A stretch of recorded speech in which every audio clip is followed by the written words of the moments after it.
ನೋಡಿ ಈಗ carrot pudding ಮಾಡೋಣ. ಈಗ 4 ಕ್ಯಾರೆಟು ಸಿಪ್ಪೆ ತೆಗೆದ್ಬಿಟ್ಟು ನೀಟಾಗಿ ಈ ಥರ ರೌಂಡಾಗಿ ಕಟ್ ಮಾಡಿ ಇಟ್ಕೊಂಡಿದ್ದೀನಿ. ನೋಡಿ ಈ ರೀತಿ ಒಂದು ಬಟ್ಲಲ್ಲಿ ಹಾಲು ತೊಗೊಂಡಿದ್ದೀನಿ, ಹಾಗೂ ಏಲಕ್ಕಿ, 6 ಏಲಕ್ಕಿ ತೊಗೊಂಡಿದ್ದೀನಿ, ಅರ್ಧ ಕಪ್ಪು ಸಕ್ಕರೆ, ಒಂದು 4 ಸ್ಪೂನಷ್ಟು ಕಾರ್ನ್ಫ್ಲೋರ್ ಪೌಡ್ರ್ ತೊಗೊಂಡಿದ್ದೀನಿ.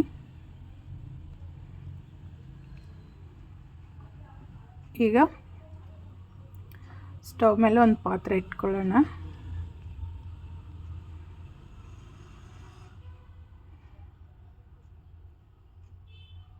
ಒಂದು 4 ಸ್ಪೂನಷ್ಟು ಹಾಲು ಉಳಿಸ್ಕೊಂಡು ಅಷ್ಟನ್ನು ಮಾತ್ರ ಕ್ಯಾರೆಟ್ ಬೇಯಿಸೋದಕ್ಕೆ ಹಾಕ್ಕೊಳ್ಳೋಣ. ಈಗ ನೋಡಿ ಕ್ಯಾರೆಟ್ ಬೇಯಿಸೋದಕ್ಕೆ ಹಾಕ್ಕೊತಾ ಇದ್ದೀನಿ. ಈಗ ಒಂದು ಪ್ಲೇಟ್ ಮುಚ್ಚಿಬಿಟ್ಟಿದ್ದ ಒಂದು 5 ನಿಮಿಷದಲ್ಲೇ ಬೆಂದೋಗುತ್ತೆ ಇದು ಕ್ಯಾರೆಟ್. ಹಾಲಲ್ಲಿ ಬೇಯಿಸ್ಕೊಳ್ಳೋಣ.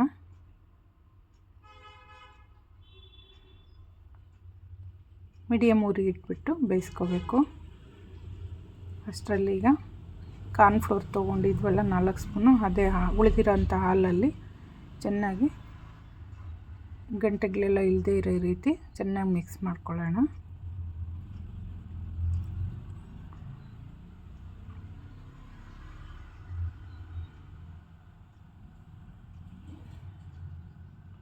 ನೋಡಿ ಈ ರೀತಿ ಚೆನ್ನಾಗಿ ಮಿಕ್ಸ್ ಮಾಡ್ಕೊಳ್ಳೋದು.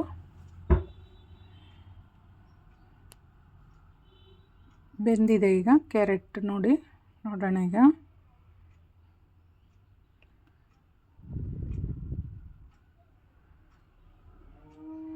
ನೋಡಿ ಕಟ್ ಮಾಡಿ ತೋರಿಸ್ತಿದ್ದೀನಿ. ಈ ರೀತಿ ಬೆಂದಿದೆ, ಈಗ ಮೆತ್ತಗೆ ಬೆಂದಿದೆ. ಈಗ ಸ್ಟವ್ ಆಫ್ ಮಾಡ್ಕೊಳ್ಳೋಣ. ಅದನ್ನೆಲ್ಲ ಫುಲ್ಲು ಈಗ ಬೇಯಿಸ್ಕೊಂಡಿರೋ ಅಂಥದ್ದನ್ನ ಮಿಕ್ಸಿ ಜಾರ್ಗೆ ಹಾಕ್ಕೊಳ್ಳೋಣ. ಇದು ತಣ್ಣಗಾಗಬೇಕು, ಬಿಸಿದೇ ಹಾಕ್ಕೊಳ್ಳೋದು ಬೇಡ. ಮಿಕ್ಸಿಗೆ ತಣ್ಣಗಾದ್ಮೇಲೆ ಹಾಕ್ಕೊಳ್ಳೋಣ. ನೋಡಿ ಈಗ ತಣ್ಣಗಾಗಿದೆ. ಈಗ ತಣ್ಣಗಾದ ನಂತರ ಇದನ್ನ ನೈಸಾಗಿ ರುಬ್ಕೊಳ್ಳೋಣ. ಈ ಮಿಶ್ರಣನ ಮತ್ತೆ ಸ್ಟವ್ ಆನ್ ಮಾಡಿ ರುಬ್ಕೊಂಡಂಥ ಮಿಶ್ರಣನ ಪಾತ್ರೆಗೆ ಹಾಕ್ಕೊಳ್ಳೋಣ.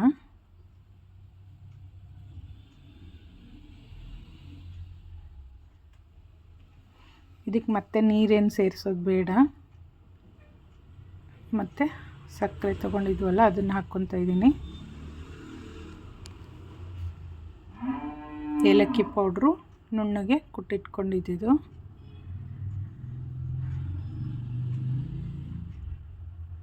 ಏಲಕ್ಕಿ ಪೌಡ್ರ್ ಹಾಕ್ಕೊಂಡ ನಂತರ ಒಂದು ಸರಿ ಮಿಕ್ಸ್ ಮಾಡ್ಕೊಳ್ಳೋಣ ಚೆನ್ನಾಗಿ.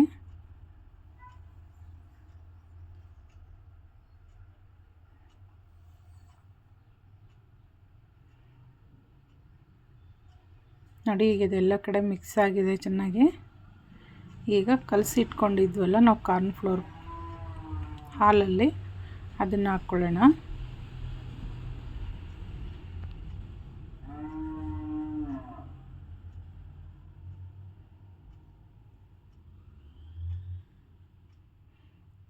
ಕಾರ್ನ್ಫ್ಲೋರ್ ಹಾಕ್ಕೊಂಡ್ಮೇಲೆ ಕೈ ಆಡ್ತಾನೆ ಇರಬೇಕು, ಸ್ಪೂನಿಂದ ಕಲಿಸ್ತಾನೆ ಇರಬೇಕು. ಹಾಗೇನೆ ಬಿಟ್ಟರೆ ಗಂಟು ಕಟ್ಕೊಂಡ್ಬಿಡುತ್ತೆ. ಕಾರ್ನ್ಫ್ಲೋರ್ ಹಾಕ್ತಿದ್ದ ತಕ್ಷಣವೇ ಮೀಡಿಯಮ್ ಉರಿಯಲ್ಲಿ ಚೆನ್ನಾಗಿ ಕಲಿಸ್ಕೊತಾ ಇರಬೇಕು. ನೋಡಿ ಈಗ ಈ ರೀತಿ ಕುದಿಯೋಕ್ಕೆ ಸ್ಟಾರ್ಟ್ ಆಗಿದೆ. ಅದು ಇನ್ನೊಂದು ಸ್ವಲ್ಪ ಗಟ್ಟಿ ಆಗಬೇಕೀಗ. ಇನ್ನೊಂದು 2 ನಿಮಿಷ ಕುದಿಸ್ಕೊಳ್ಳೋಣ. ಕ್ಯಾರೆಟ್ ಎಲ್ಲ ತಿನ್ನಲ್ಲ ಅನ್ನೋರಿಗೆ ಈ ರೀತಿ ಮಾಡಿಕೊಟ್ರೆ ಕ್ಯಾರೆಟ್ ತುಂಬ ಟೇಸ್ಟಾಗಿರುತ್ತೆ, ಚೆನ್ನಾಗಿ ತಿಂತಾರೆ. ಸ್ವೀಟ್ ತುಂಬ ಚೆನ್ನಾಗಿ ಬರುತ್ತೆ ಇದು ಕ್ಯಾರೆಟ್ ಪುಡ್ಡಿಂಗು. ನೋಡಿ ಇನ್ನೊಂದು ಸ್ವಲ್ಪ ಹದ ಬರಬೇಕು. ಇನ್ನೊಂದು 2 ನಿಮಿಷ ಕುದಿಸೋಣ. ಈಗ ಸ್ಟವ್ ಆಫ್ ಮಾಡ್ಕೊತಾ ಇದ್ದೀನಿ. ಅಷ್ಟರಲ್ಲಿ ಬಾಕ್ಸ್ಗೆ ತುಪ್ಪ ಸವರ್ಕೊತಾ ಇದ್ದೀನಿ. ನೀವು ಯಾವುದೇ ರೀತಿ ಬಾಕ್ಸ್ಗೋ ಕಪ್ಗೋ ಯಾವುದೇ ರೀತಿ ಶೇಪಲ್ಲಿರೋ ಬಾಕ್ಸ್ಗೂ ನೀವು ಹಾಕ್ಕೋಬೋದು. ಸುತ್ತಲೂ ತುಪ್ಪ ಹಚ್ಕೊಂಡಿದ್ದೀನಿ. ನೋಡಿ ಈಗ ಇದು ಕುದ್ದಿದೆ. ಈಗ ಈ ಅದಕ್ಕೆ ಬಂದರೆ ಸಾಕಾಗುತ್ತೆ.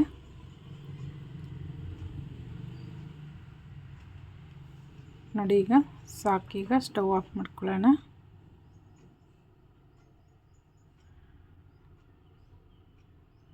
ಈಗ ತುಪ್ಪ ಸವರಿದಂಥ ಬಾಕ್ಸ್ಗೆ ನಾವು ಅದನ್ನು ಕುದಿಸ್ಕೊಂಡಂಥ ಕ್ಯಾರೆಟ್ ಮಿಶ್ರಣನ ಹಾಕ್ಕೊಳ್ಳೋಣ.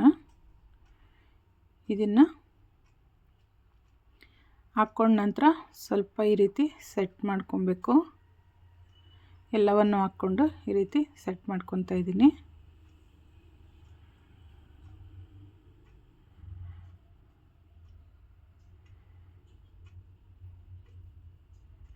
ಈ ರೀತಿ ಸೆಟ್ ಮಾಡ್ಕೊಂಡಾದ್ಮೇಲೆ ಇದನ್ನು 1 ಗಂಟೆ ತಣ್ಣಗಾಗೋದಕ್ಕೆ ಬಿಡಬೇಕು. ನೋಡಿ ಈಗ 1 ಗಂಟೆ ಆಗಿದೆ, ತಣ್ಣಗಾಗಿದೆ ಇದು. ಇವಾಗ ತೆಗೆಯೋಣ. ಈಗ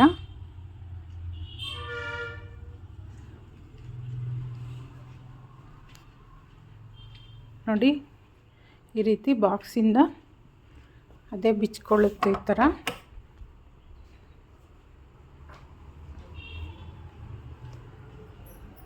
ಅದೇ ಬಿಟ್ಕೊಂಡು ಬರುತ್ತೆ. ತಣ್ಣಗಾದ ನಂತರ ಈ ರೀತಿ ಉಲ್ಟಾ ಹಾಕ್ಕೊಳ್ಳೋಣ. ಒಂದು ಟ್ರೇಲ್ಗೆ ಹಾಕ್ಕೊಂಡು ತಗೊಂಡ್ರೆ ಇದೇ ನೀಟಾಗಿ ಬಂದುಬಿಡುತ್ತೆ. ಈಗ ನಿಮ್ಗೆ ಯಾವುದೇ ಸ್ಕ್ವೇರ್ ಶೇಪ್ ಬೇಕಾ, ಯಾವ ಶೇಪಲ್ಲಿ ಬೇಕಾದರೂ ನೀವು ಕಟ್ ಮಾಡ್ಕೊಬೋದು. ತುಂಬಾ ಟೇಸ್ಟಿಯಾಗಿರುತ್ತೆ ಇದು ತಿನ್ನೋದಕ್ಕೆ. ಒಂದು ಸ್ಪೂನ್ಗೆ ತುಪ್ಪ ಸವರ್ಕೊಂಡು ಚಾಕುಗೆ ಕಟ್ ಮಾಡ್ಕೊಳ್ಳಿ.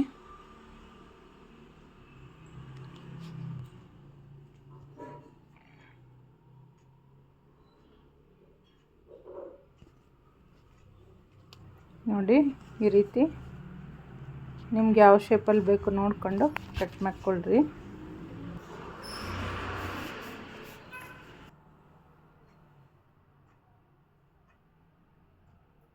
ಒಂದು 10 ನಿಮಿಷದಲ್ಲೇ ಇದು ಸ್ವೀಟು ರೆಡಿಯಾಗಿ ಹೋಗುತ್ತೆ. ತಿನ್ನೋಕ್ಕೂ ಕೂಡ ತುಂಬಾ ಟೇಸ್ಟಿಯಾಗಿರುತ್ತೆ.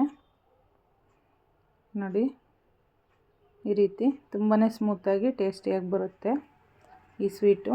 ಮಕ್ಕಳು ಕೂಡ ತುಂಬಾ ಇಷ್ಟಪಟ್ಟು ತಿಂತಾರೆ. ನೀವು ಒಮ್ಮೆ ಟ್ರೈ ಮಾಡಿ.